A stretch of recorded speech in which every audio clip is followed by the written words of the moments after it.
Let's learn how to display multiple selected items. As you can see, so you have check boxes.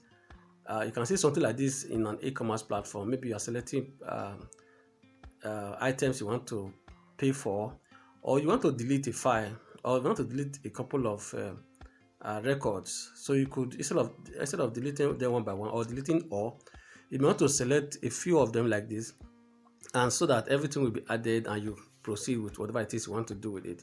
So that is what this video is about. So you can see that everything is selected, and the word you selected is also marked. So this is a sample. This is the HTML code. It's not actually about the JavaScript that we are here. So this is the HTML code, a simple HTML code. So this HTML code, you have the legend, which is this one, what shows the items, select items. Then you have the heading tag, heading one actually. Then you have other elements.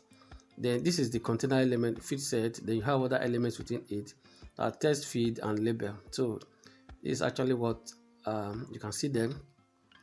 All right, then of course the CSS to make it look nice. Then they all have that this checkbox.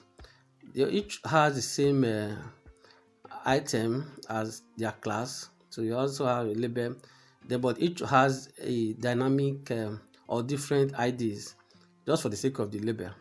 Okay, so the label is actually to make it stay where it is. That if you click on the name, like you can see, click on the name of the item, it is checked instead of waiting for you to click on the box.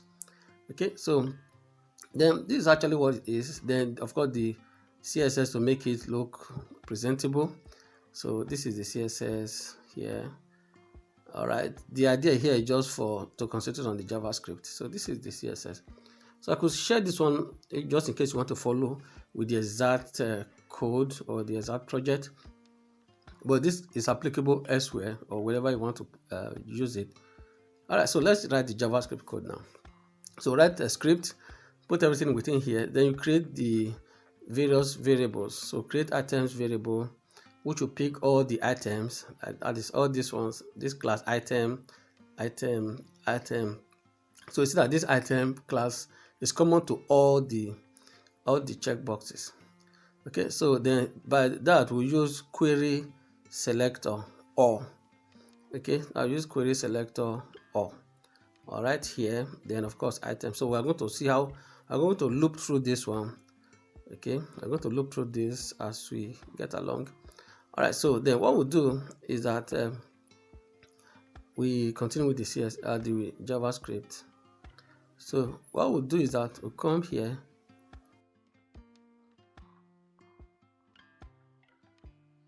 then we'll create the other variable list items. So this is the text area where all the items will be displayed. Okay, you can use any other thing like paragraph and so on, but just have to use this, of course, just in case you want to send the data to the server later. So that is the text box or the text area, so it needs to be hidden. Okay, so we say display none.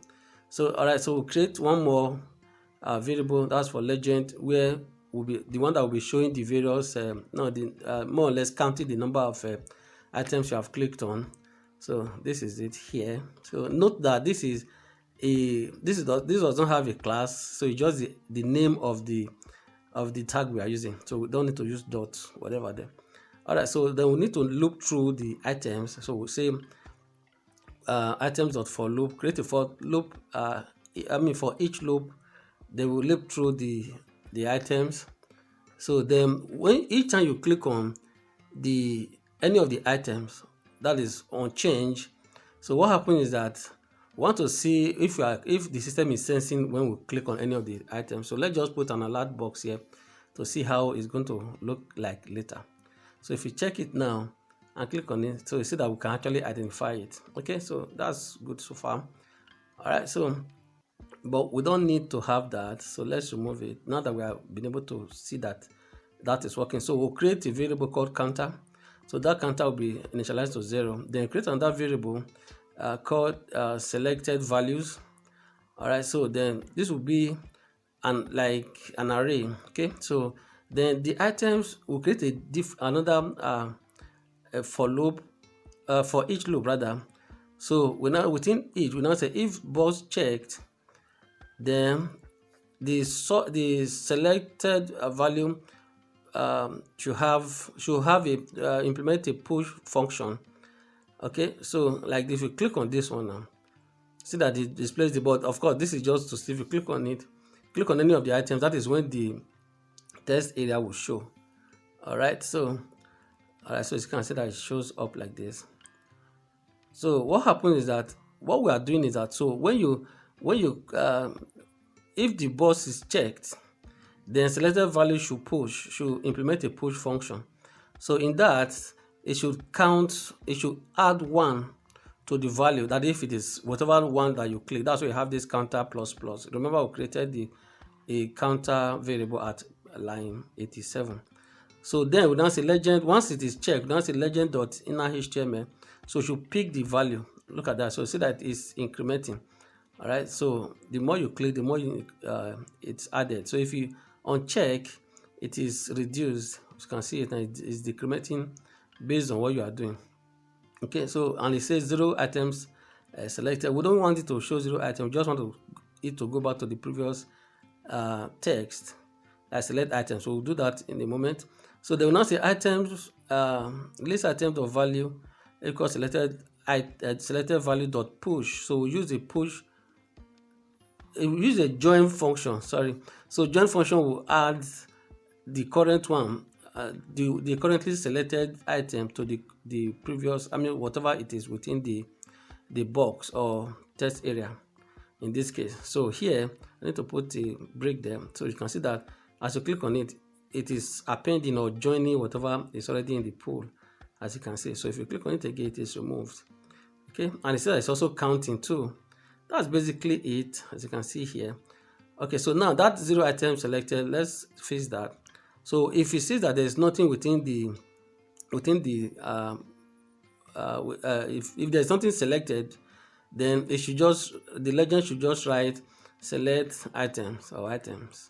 Select item or items, like that. So like this, we select and you go to uncheck them. So see that it's now like so. I think that looks cleaner than instead of 0. All right, so that's basically what you have.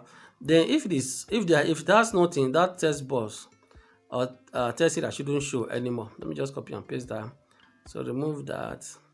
All right, so if you check it now, if there's nothing, that test area shouldn't show, but if there's something, it should show.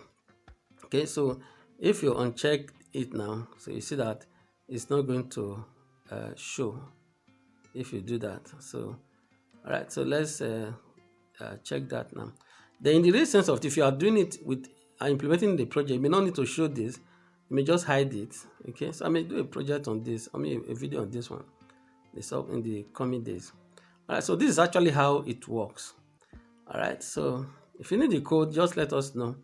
So if you follow the code carefully, you should be good to go. I hope this helps. Thank you for watching.